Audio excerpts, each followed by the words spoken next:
दोस्तों, जिंदगी में कभी कभी ऐसे मौके भी आते हैं जो हमें हैरान कर देते हैं और ऐसी कुछ घटनाएं होती हैं जो हमें यकीन न करने के लिए कहती हैं कि ऐसा संभव ही नहीं है, लेकिन ऐसी घटनाएं होती हैं और इतिहास ऐसी ढेरों घटनाओं का गवाह है। और हम भी एक ऐसी ही घटना की बात करेंगे। हम एक ऐसे इंसानी भेड़िए की बात करेंगे जो इतिहास में अमर हो गया, जिसके नाम पर बहुत सी किताबें छपी और वो लेखक भी बहुत फेमस हुए।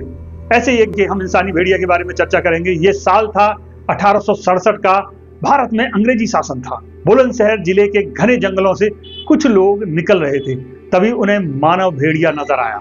ये 4 पैरों पर चल रहा था और उन लोगों को अपनी ओर आता हुआ देख एक गुफा में घुस गया। लोग बड़ी हैरत में थे कि आखिर ये है क्या चीज।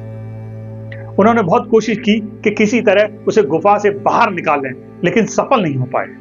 कहीं और भेड़िए न आ जाएं, इस डर से वो लोग घने जंगल से निकल गए और सारा किस्सा उन्होंने बुलंदशहर के मजिस्ट्रेट को कह सुनाया। मजिस्ट्रेट भी इस कहानी को सुनकर सोच में पड़ गया, आखिर ये माजरा क्या है। उसने तुरंत कुछ शिकारियों को उस जंगल में भेजा, इस ताकीद के साथ कि मानव भेड़ियों को जिंदा पकड़ कर लाएं। शिकारी फौरन जंगल की ओर बढ़े। उन्होंने जंगल में पहुंचकर उस गुफा के मुहाने पर आग लगा दी। कोशिश ये थी कि जो धुआं निकलेगा उससे अंदर जो भी मौजूद होगा उसे बाहर आना होगा। ऐसा हुआ भी। यकायक एक मादा भेड़िया गुर्राती हुई बाहर आई। एक पल के लिए शिकारी हमले की आशंका देख पीछे की ओर हटे। उसके कुछ देर बाद ही वो मानव भेड़िया भी बाहर आ गया। शिकारियों ने उसे दबोच लिया और मजिस्ट्रेट के पास ले आए। मजिस्ट्रेट उसे देखकर हैरान रह गया।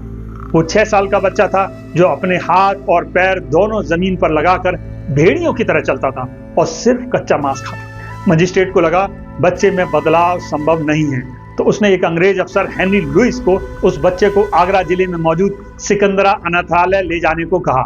हेनरी लुइस ही वो शख्स था जो पहली बार इस इंसानी भेड़िए की कहानी दुनिया के सामने लाया। लुइस ने अपनी किताब ए short history of Sikandra orphanage 1885 में इस पूरे वाकये का विस्तार से वर्णन किया है। दोस्तों, अब जो मैं आपको बताऊंगा उससे आप और हैरत में पड़ जाएंगे। पूरी दुनिया में जंगल बॉय के नाम से मशहूर मोगली का किरदार दरअसल इसी इंसानी भेड़िए की कहानी से प्रेरित था। मोगली रुडयार्ड किपलिंग की किताब द जंगल बुक का एक प्रमुख किरदार था। इस किताब के प्रकाशित होने और बुलंदशहर के इस इंसानी भेड़िए की कहानी के सामने आने का वक्त दोस्तों लगभग एक सा ही है। लुइस लिखता है कि इस इंसानी भेड़िए को मैं आगरा के सिकंदरा अनाथालय ले आया, जहां उसका नाम सनीचर रखा गया क्योंकि वह उसी दिन वहां लाया गया था। तब से उसे लोग दीना सनीचर कहकर पुकारने लगे। इंसानों के बीच की जिंदगी दीना सनीचर के लिए आसान नहीं थी। उसे काफी मुश्किलों का सामना करना पड़ा। अनाथालय के प्रमुख फादर एरहार्ट लिखते हैं, दीना लगभग पागल था, लेकिन कभी कभी लगता था कि वो समझदार और चालाक भी है। दीना कभी बोलना सीख नहीं पाया। दीना को बोलना, पढ़ना और लिखना सिखाने की सारी कोशिशें बेकार साबित हुई। अब भी वह जानवरों की तरह आवाजें निकालता था और 4 पैरों पर चलता था। एक दिन अचंभा हुआ, उसने अपना एक दोस्त बना लिया, एक और बच्चा जो जानवरों के बीच पला था। दोनों बच्चों के बीच एक अनोखा रिश्ता बन गया, शायद इसलिए कि वे इंसानों से जुड़ नहीं पाए। इन दोनों लड़कों के बीच एक अजीब सा अपनापन था। दीना ने छोटे लड़के को कप से पानी पीना सिखाया। दीना 10 साल इंसानों के बीच रहने के बाद भी बेचैन और डरा हुआ रहता। उसकी लंबाई 5 फीट से कम थी, दांत बड़े और माथा नीचा था। जंगल में बिताए बचपन ने उसे हमेशा के लिए बदल दिया था। दोस्तों, अब हम बात करेंगे एक और शख्स की जिसने दावा किया था कि वो दीना से सिकंदरा अनाथालय में मिला था। इस शख्स का नाम था जीवाजी जमशेद जी मोदी। जीवाजी ने 7 मई 1889 को बॉम्बे नेचुरल हिस्ट्री सोसाइटी के सामने पढ़े गए एक पेपर में दीना सनीचर का जिक्र किया।